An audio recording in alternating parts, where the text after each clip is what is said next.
everybody. Welcome to just such a busy week. It's week 9. It's Friday.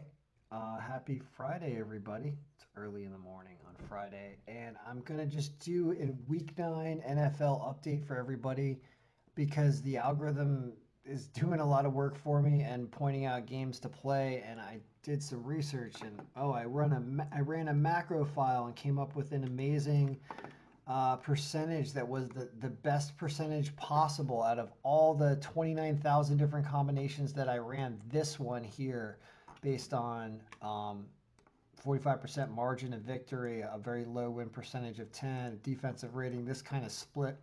This is this was the best one, and it ended up winning over the first 8 weeks. If you used a percentage like this regressively, look back at it, it won like I guess 70, almost 79%, and I couldn't get another combination to do better than that historically. So anyway, um, cool stuff. So let's talk about what we've learned and also what to do this week. So I'm looking at week 8, or I'm looking at last week's results right now. And what I'd like to kind of show here is I want to talk about what it's doing when it's looking about whether or not this team over here is going to cover the spread and whether or not they did. And you can see that we went 10-4 last week, which is really good because a lot of these bets are like minus 110 or they're almost even money. They're like Carolina minus 2.5 points. We predicted they were going to win by 4. They ended up losing the game, so we lost that one. Indianapolis, we thought they were going to win by 3, a little more than 3 apparently, and they won by 20, so we would have won that.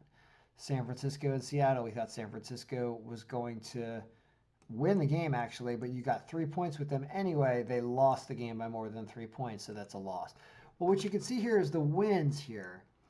They tend to clump up a lot in the middle, and that's where there aren't necessarily going to be huge spreads or huge underdogs or huge favorites. It clumps out in the middle. If you look, there's the green in the middle, right? In week 7. In week 6, there's a lot of green right there in the middle downward. Week 5, middle downward. Look at that. That's 8-2 right there.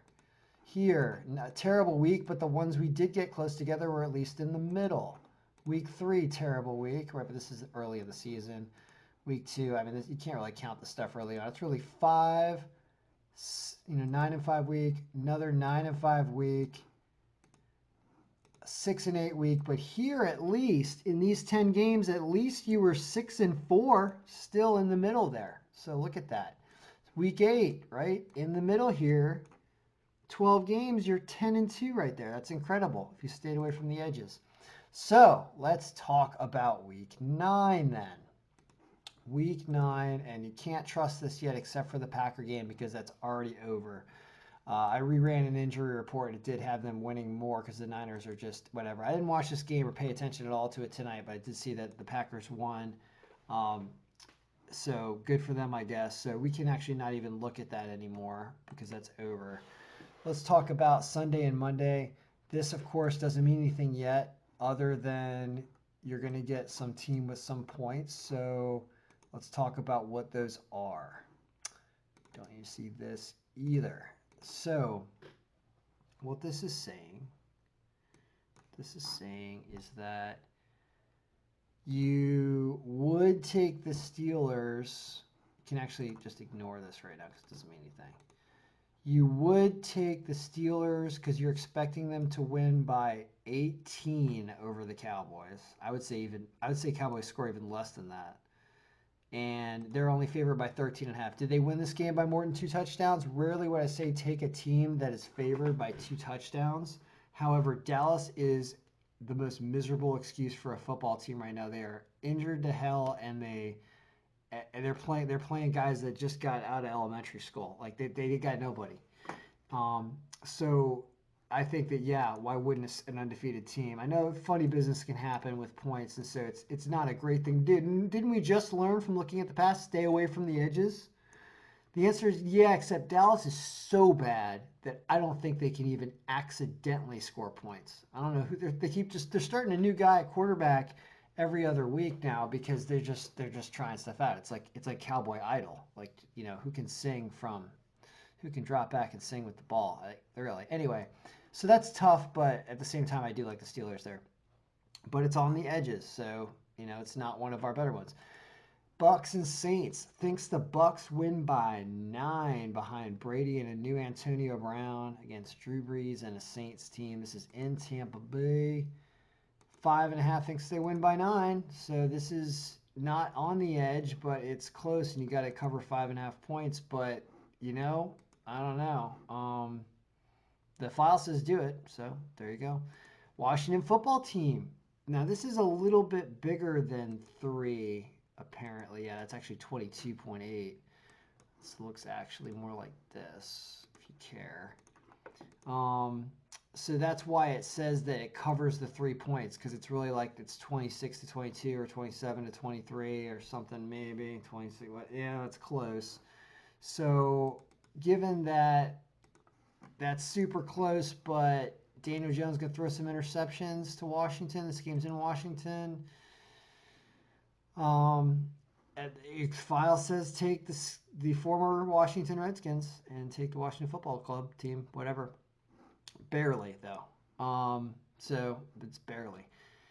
Minnesota and Detroit. It likes Minnesota winning this game by 7 because Dalvin Cook is back. Maybe it knows that. Maybe the algorithm's smarter than us. It only has to see. This is where Vegas only thinks that. Well, no, sorry. Vegas over here actually does favor Minnesota at home pretty well. The algorithm's win strength percentage says this game's almost a toss-up. Yet this says they're going to win by a touchdown, so take them -4. I see actually a lot of conflict there. But with Dalvin Cook back, maybe, they really do beat up on Detroit. It's still Detroit. So always trust the algorithm, never listen to me. Chargers and the Raiders. Wow. What? Chargers by 5? What? Wow. At home, whatever that means, in LA. So that's intriguing because you get to if they win by a field goal, you win in this scenario. And I'm scared of the Raiders though here. I don't agree with the algorithm on this one. I think that the Raiders can do more damage here. But it is like basically who wins the game at +1.5 or -1.5. So probably trust the algorithm. It's usually smarter than me. Miami and Arizona. It likes Miami. It thinks this game's going to be a tie in Arizona. You get 4.5 with Miami. How can you not take that? They're a good team to root for right now. That sounds like fun. Even though Kyler Murray and that Arizona team's got some powerful offense, Miami now getting known for a defense. So that seems like fun. It's right in the middle of the pack here. When you're looking at all those games and saying the ones that win are in the middle here, that's smack dab in the middle. So that sounds like a good pick. Indianapolis and Baltimore thinks that the Ravens are going to win this game by projected score, but because you get 2.5, you're supposed to take Indianapolis. It's right in the middle here.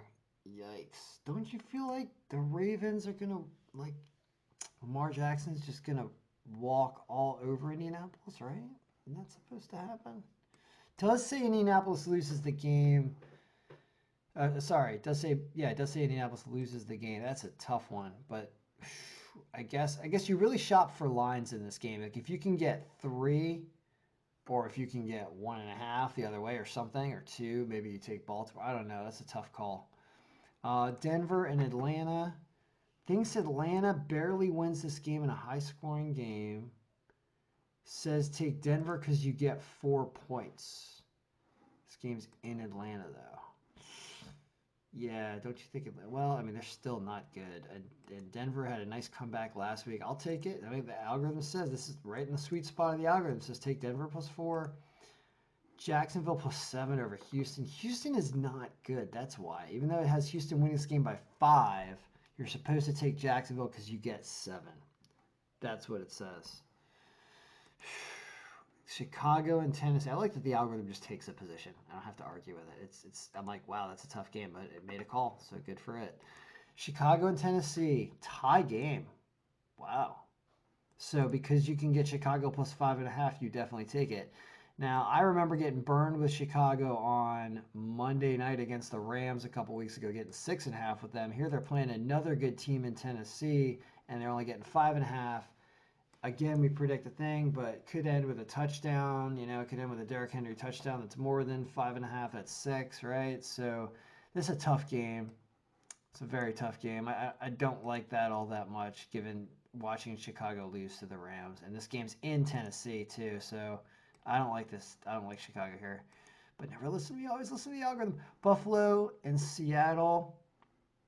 What? What? That's craziness. Buffalo plus 3. I think it's a 34-34 game. What are you smoking, algorithm? What the hell? Why 34-34? That's craziness. Are you putting up that many points, Buffalo? I don't understand this. I don't know what's going on there. Maybe these two teams have a lot of no injuries and players that are not out or something. I don't know what's going on there. That's weird. Jets and the Patriots.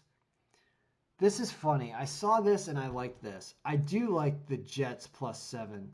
The Patriots are not playing well, and even though the Jets suck, this game is in New York, and stuff's just going so wrong for the Patriots that if the Jets are going to pull off something funky, it's going to be in a game like this. Look, it has the Jets only losing by 3, and you get 7. So I like that a lot. Even though it's all the way down on this list, it's against a weakened Patriots team, and I think that that's a good call for the Jets. I also think that Dallas is the worst team in the NFL right now, not the Jets. So I almost want to push the Jets because of that reason. The last game is the Panthers at Lakes against the Chiefs because you get 10.5. But because these spreads are ridiculous, that's why you're supposed to stay away from the end games. So you're supposed to stay away from this because what happens if Pittsburgh only wins by 10 because they don't care at the end and let Dallas score and it's like 26-6 and they let you know or something Dallas score and it gets to closer that to well, I don't know what number I just said, but point is what if it cuts to within 13, and you hate your life because that was such a big spread, and even though Pittsburgh was never in doubt, you lose your bet. That's why it says stay away from these end games.